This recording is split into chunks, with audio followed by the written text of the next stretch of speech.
Alright guys, so today we are going to review Wolverine Black, White, and Blood. And now usually these series are black, white, and usually that's it. You have the Batman Black and White and multiple other series follow that. Now they're kind of expanding to make them a little bit different.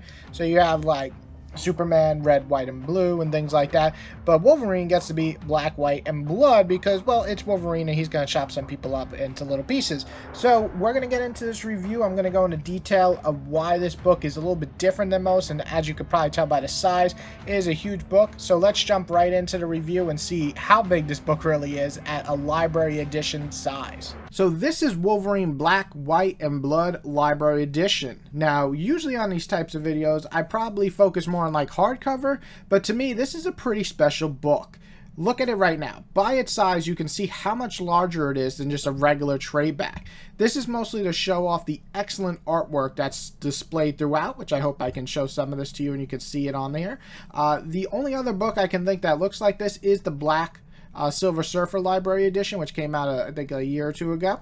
And you can see it right here. It's definitely the same size and everything. And again, another book that really focused on the art, and it was excellent. So I was really excited to jump into this. And this book is definitely more in mind for people who enjoy big artwork.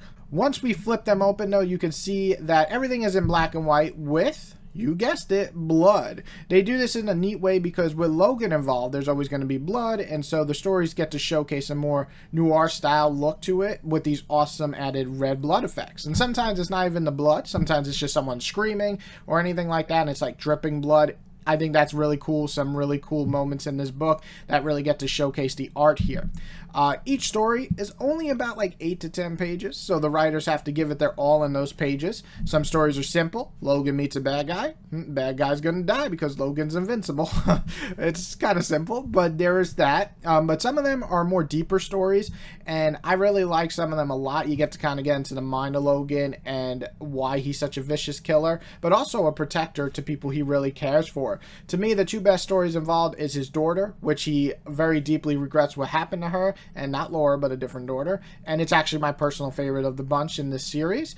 But I also enjoyed the one with him and Kitty kind of doing like a standoff with a bunch of gangsters. I thought that was really fun. And you got to see Claremont kind of come back and give it a little spin of his Claremontness. I'm not a huge fan of Claremont like everyone else is, but I enjoyed this story. The others range from pretty good stories, fun, to not so good, but at least the artwork is always good. So overall, this is a really cool title to own because the stories won't blow you away. I'm going to be honest. They're just kind of, you know, how much can you do in 8 to 10 pages of a story? But you always get the art, and that is pretty great. Now, there is a lot of art by Greg Land, and I know some people hate him because apparently he copies art.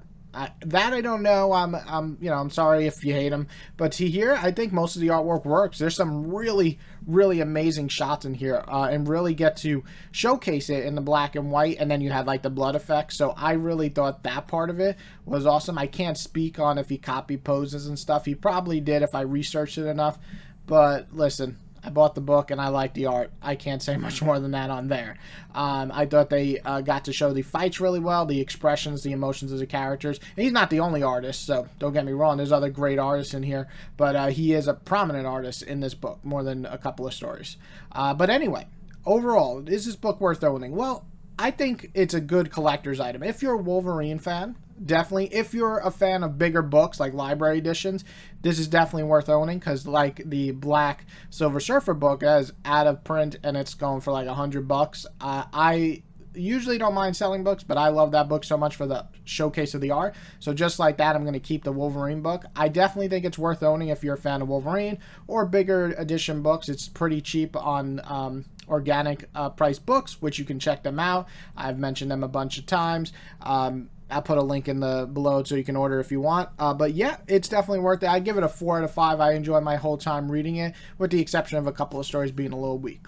I hope you guys enjoyed. If you did, make sure to like my video, please, and subscribe if you want. If you don't want to subscribe, that's cool. Just like it. And I got a bunch of other videos here if you want to check out some others. But other than that, you guys enjoy.